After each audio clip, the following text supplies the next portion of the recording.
start killing people like they have in the past, I think they're going to get hit very hard by the And I United States. understand something. So when he first got elected in January, we met, biggest comeback ever. We talked about You think so, really?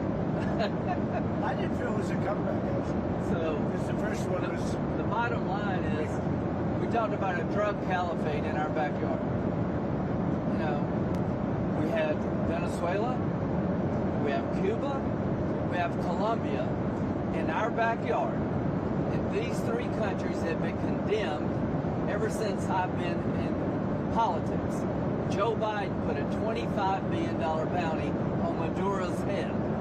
Chris Smith, the day he got inaugurated, said, I hope Trump will hold Maduro's feet to the fire. He did. So what has he done? He's going to clear our backyard of a drug caliphate, countries run by narco-terrorist dictators who murder, rape, send drugs into our country to kill thousands of our citizens. To my Democratic friends, you should be celebrating this. When bin Laden went down, I was the first to applaud President Obama. This was one of the most sophisticated military operations in the history of the country. What they were able to do was amazing. They knew we were coming. We had a good part of the Navy, and they were able to capture this man alive. No military in the world could have done it. And as to this commander-in-chief, he did something people talked about doing. You just wait for Cuba. Cuba is a communist dictatorship that's killed priests and nuns. They've preyed on their own people. Their days are numbered. We're going to wake up one day, I hope in 26, in our backyard, we're going to have allies in these countries doing business with America, not narco-terrorist dictators killing Americans. This is a big frigging day. And everybody in the world is thinking differently than they were just a few days ago because of what you did. By the way, you mentioned something that's interesting. Lindsay mentioned bin Laden. I wrote about bin Laden 1 year before the attack on the World Trade Center. And I said, you got to go after bin Laden. It was in my book. And very few people want to say that, but it was in my book. You know that. You've actually talked about it. But if they would have listened to me, they would have taken out bin Laden, and you wouldn't have had the World Trade Center tragedy. Yeah, this is certainly going. Did you know that? I predicted bin Laden. I learned something every day. No, but did you hear that? Well, I did now. I just heard it right now. I wrote a book. It was 1 year before the attack that the book came out, and it talked about, there's a whole page, a whole section dedicated to a guy named bin Laden who's a bad guy who you have to take out. So, I'll get the book. But right after the election, he told me, I'm going to clean up our backyard. Now, this was before he took office. This is one of the president's priorities, is to make sure that people in our backyard, narco-terrorist states, will not continue to kill Americans without it. The number of people that will be alive today because Venezuela will be in different hands is going to be tens of thousands. This is something to be celebrated, whether you like him or not. Not just Venezuela.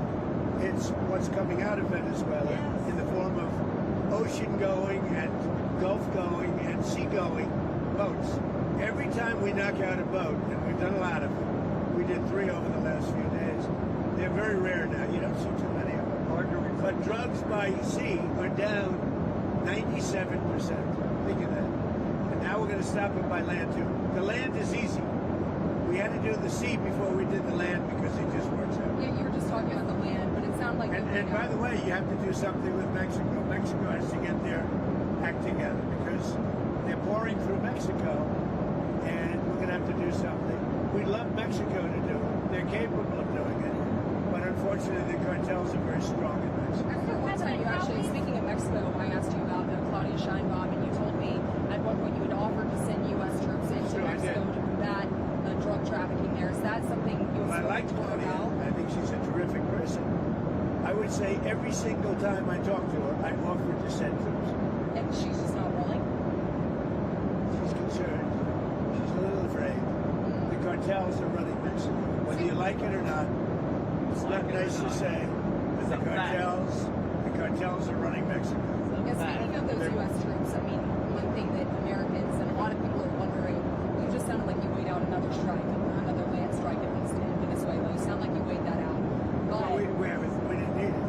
But- We were prepared to do a second strike if we needed. We're totally prepared. But that's And off we're the still table. prepared. That's off the table now.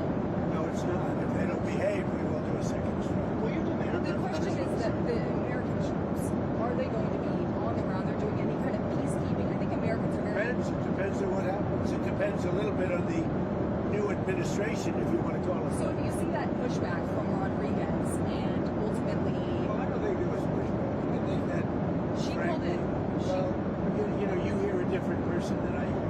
Really? So you have spoken? We talked to them. Oh, you did speak. They've been very good. Because she called it kidnapping of Maduro. So it's not a bad term. Go ahead. Now, are you going to demand that Delcy Rodriguez let opposition figures return or free any political prisoners? We haven't gotten to that yet. Right now, what we want to do is fix up the oil, fix up the country, bring the country back, and then have elections. Now, is it fair? We better bring the country back. Otherwise, you're gonna have a mess that's so bad. It was really bad.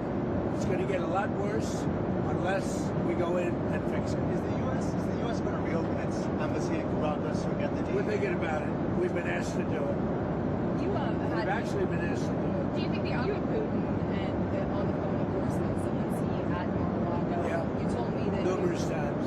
You told me that your New Year's resolution was peace on earth. Do you think that 2026, if you could set a deadline in the Russia-Ukraine... I don't do deadlines, but I would say that, you know, like as an example, Thailand and Cambodia. I was very proud of that. Wait a minute. And they started up again and they got it solved. Where does that I give actually myself 1/4 of a point for that. So now I'm 8 1/4 points because they started up Thailand and Cambodia and now it's okay. So where does it actually stand between Russia I think and we'll have a Ukraine deal right now? at some point, hopefully in the not too distant. So I don't know if you saw the numbers just came out. 30,000 soldiers were killed this current month. And there was that in 30,000. 27,000 the month before. You and Senator Graham discussed initial Russia sanctions. We discuss it all the time. There's nothing else I talk to him. I don't consider him very exciting to talk to, except when we're talking about legislation. And we talk about legislation all the time. You think that's an exciting relationship? It's not. But we talk a lot about legislation, and we have great legislation coming. You want to tell them? So the tariff bill, so here's what I believe. I don't think we could have secured the border without the threat of tariffs. I don't think we'd have a European trade deal without the threat of tariffs. So if you want to end this conflict, then put pressure on Putin's customers. He sanctioned the 2 largest oil companies in Russia, which is the biggest pressure anybody's put on Putin since the war started. But we have 85 co-sponsors to give this president... It's hurting Russia very bad, the sanctions. Oh, yeah. So this bill would allow... And India also has both. Yes, sir. So he put a 25% tariff on India for buying Russian oil. I was at the Indian ambassador's house about a month ago, and all he wanted to talk about is how they're buying less Russian oil. Would you tell the president to relieve the tariff? This stuff works. So I'm hoping we'll bring the bill up, and it's from 0 to 500. He picks the number. Nobody else does. But if you're buying cheap Russian oil, keeping Putin's war machine going, we're trying to give the president the ability to make that a hard choice by tariffs. I really do believe that what he did with India is the chief reason India is now buying substantially less Russian oil. So I hope we pass this bill soon. And after They this... wanted to make me happy, basically. He wanted to... Modi's a very good man. Yes. He's a good guy. He knew I was not happy. And it was important to make me happy. They do trade. And we can raise tariffs on them very quickly, and it would be People are very afraid bad of for that. them. All that said, you told me you were very thrilled. And I'll tell you something, the Russian economy is lousy. But what's really lousy is the Venezuelan economy. The Venezuelan economy is, I think, the worst economy I've ever seen. If you look at inflation, things are doubling every day. Stolen It's a disaster. We got to fix the country fast. President Trump, are there going to be any more? You said the oil companies are going to go in there. Are there any other companies that you've talked to about dealing with Venezuela? Maybe Mr. Lutnick could talk about that. Are there any other corporations, entities outside of oil? Outside of the oil business. Like who? Well, the oil business, yes, but outside, yes. Howard, you want We to... have steel, you have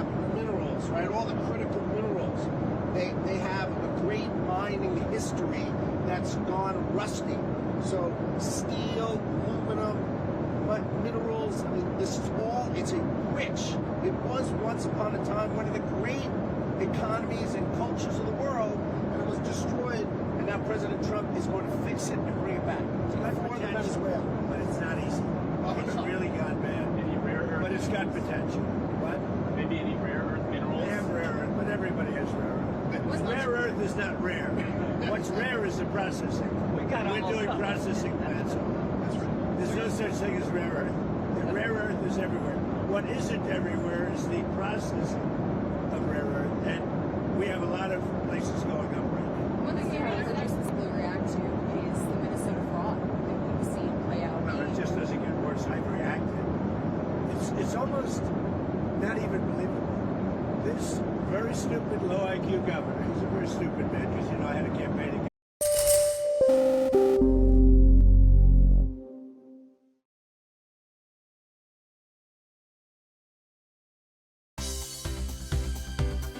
For more news and updates, all you need to do is follow CNBC TV 18 on all of our digital platforms.